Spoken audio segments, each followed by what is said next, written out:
Hi, and welcome to the Homeschool Family channel. Today's video is for beginner homeschoolers who are trying to pick a language arts curriculum. We will first talk about the picks in early elementary and beginner readers, and then we'll talk about late elementary and middle school curriculums. Most of my picks are secular, so let's take a look at top 15 language arts curriculums.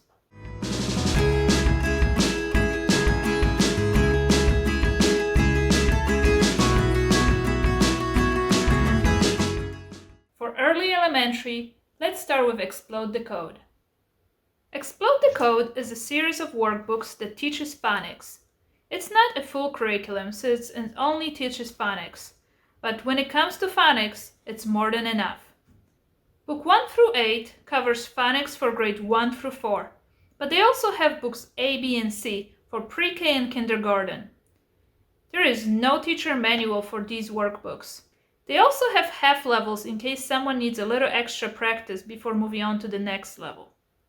My only complaint about Explore the Code is that it is not colorful and might be boring for kids after a while.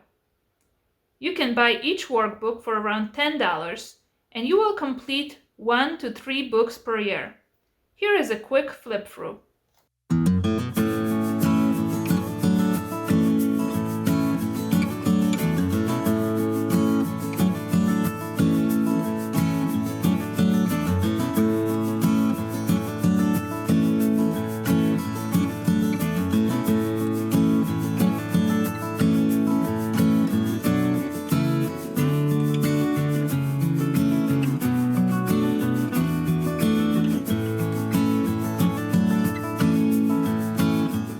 Curriculum for learning to read is Logic of English, or All About Reading.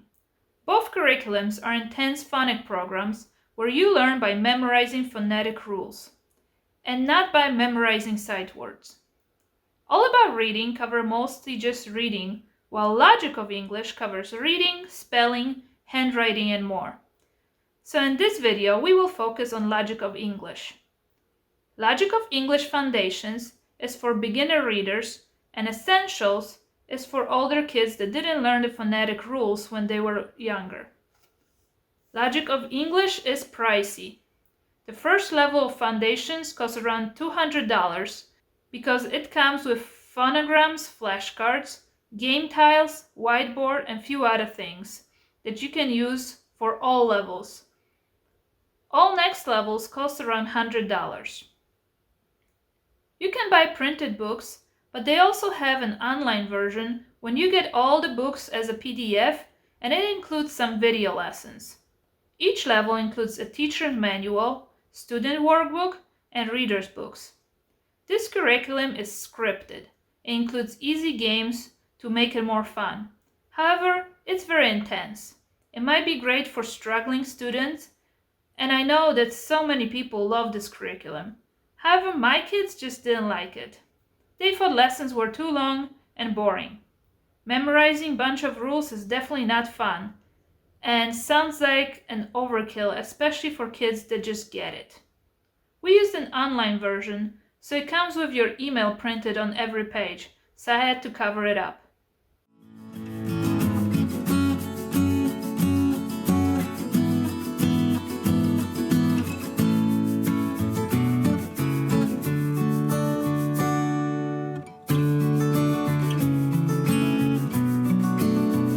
Another program to learn to read is the book Teach Your Child to Read in 100 Easy Lessons.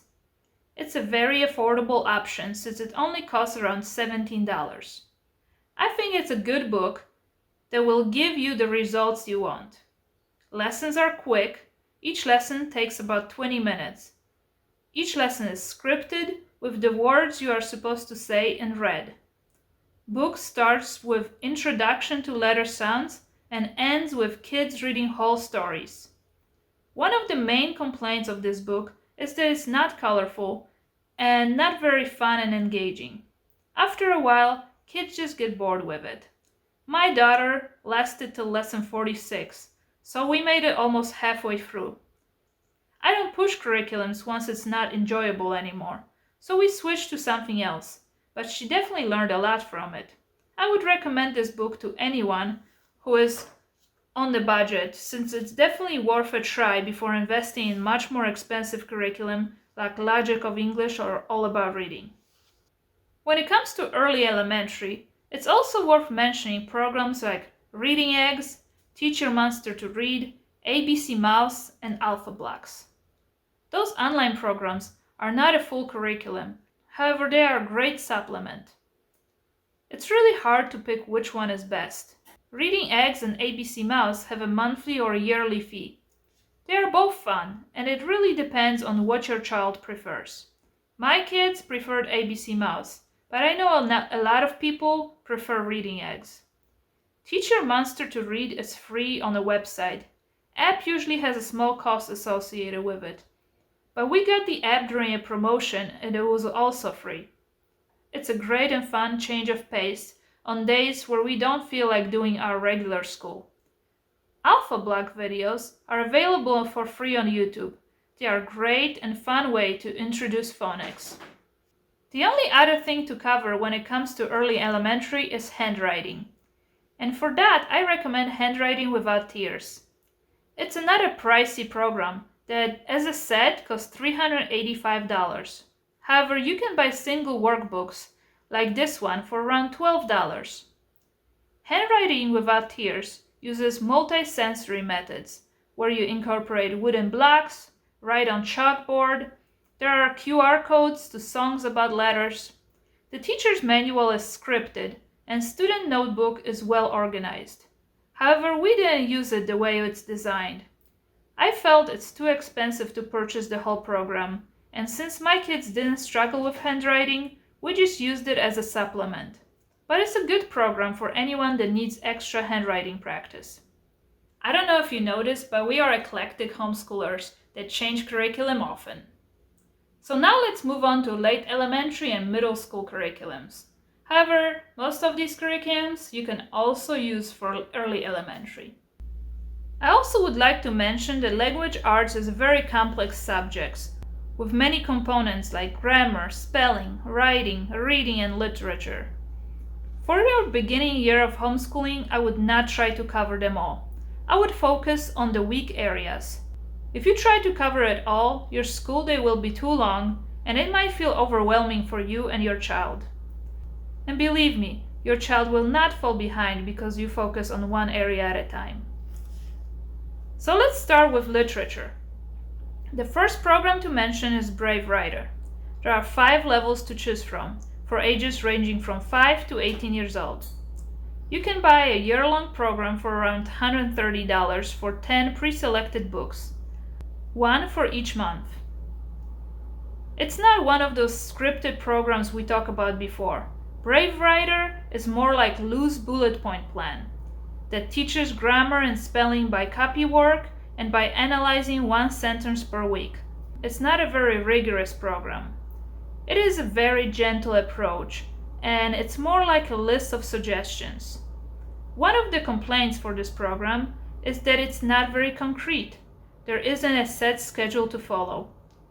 If you are used to scripted programs, this one may not be the best fit. There are also literature singles available for a single book for around $15 if you would like to just try out the program and don't want to commit to buying the whole year program.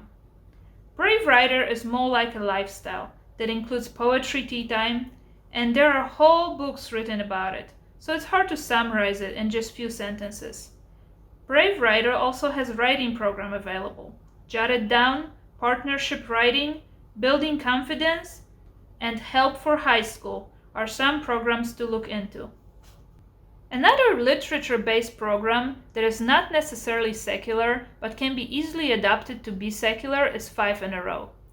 This program is great for early elementary with gentle and fun approach to introduce all other subjects through literature. The idea of this program is that you read the same book 5 days in a row, and every day after you read the book, you pick one activity from suggested activities. Volumes 1, 2, and 3 were written for ages 5 to 9. Volume 4 is for ages 9 to 10, and Volume 5 is for 10 to 12-year-olds. There is also Before 5 in a Row and After 5 in a Row available, for some younger and older kids. Before and after 5 in a row, I think have scriptures written in them, but you can definitely omit those. For example, one of the books in Volume 1 is Papa Piccolo. This book takes place in Venice, Italy. So on Day 1, you learn geography, find Venice on the map. Day 2, you might learn about history of Marco Polo. Day 3, language arts, where you write a lullaby for a dog or a butterfly. Day 4 can be art, creating the illusion of speed, based on one of the illustrations in the book. Day 5 can be math or science. For example, learn about peripheral vision by looking at a pen with a corner of your eye. Cost is around $50 for each volume, but you also have to purchase all of the required books for this program, so that can get expensive.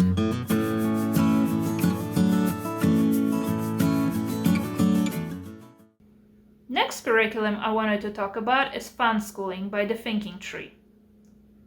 Fun Schooling is a series of journals that have prompts written in them. To make it a full curriculum, you need to include books from the library or that you have available at home. There is over 100 different journals available to choose from. Most of the time, your child chooses them according to their interests. So there are Minecraft or cooking journals or journals about animals. You can pick a core journal that has all the subjects in them, or a subject specific. Since we are talking about language arts, we will take a look at spelling, grammar, and poetry journal. This curriculum is great for someone that likes more freedom to work independently and follow their interests. It may not be the best fit for kids that don't like journaling or for someone that wants more structured standard curriculum.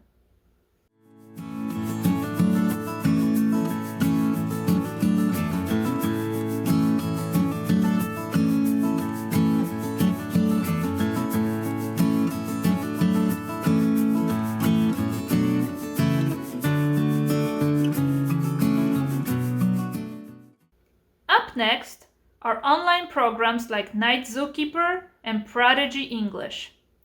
Night Zookeeper is for kids aged 6 to 12. It teaches writing and reading and some grammar in a fun way through a video game. I did use it as our main language arts curriculum for 1 year. After that, my son wasn't as interested and it wasn't as fun anymore. The plot of the game is that you are a zookeeper and they design and draw their animals.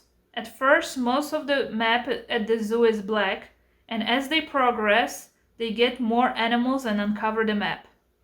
The writing portion is mostly by filling in the blanks and answering questions in a dialogue. And the program then automatically puts the answer into a paragraph or a story. There are also grammar games kids can play. Overall, it's a fun program. However, I would not recommend it for younger kids because there is a lot of typing involved, which may be frustrated for younger kids. I don't see my 6-year-old using it. My son started using it when he was 8, and he did good only because he took a typing class before. It costs around $13 a month, but you can save some money if you sign up for a yearly plan. Prodigy English is a newer program.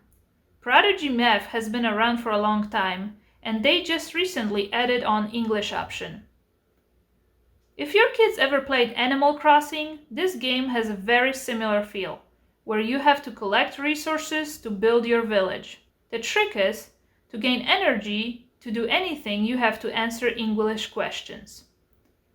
I would use it more as a supplement than full curriculum. The big plus of it is that it's free to play. However, if you want extra rewards, you can get a paid subscription. As of right now, they have it for grades 1 through 6. You can choose your child's grade level, or they can take a placement test and the game will pick a level for them. Placement tests are built into the game, so kids don't even know that they are taking it. It's a great fun program to break up the routine, and my kids often play it for fun outside of what they are required to do for school. The last program I wanted to mention is also an online program called Khan Academy. Its great advantage is that it's free. Most people know Khan Academy for their math program, but they also have other subjects including language arts. It's a video-based mastery program. After watching a short, usually under 5-minute video, you answer 3 to 5 questions and then move on to the next video lesson. These videos are not very colorful and engaging, so it may not work for younger students. However, they are at just the right level for upper elementary or middle school kids. One of my complaints is that it's not very user-friendly. It took me a while to figure out how to open an account and add courses to your students. It's also sometimes hard to navigate from one lesson to another. It's not a very exciting program, but it gets the job done. This is my list of 15 language arts curriculums or supplements for beginners.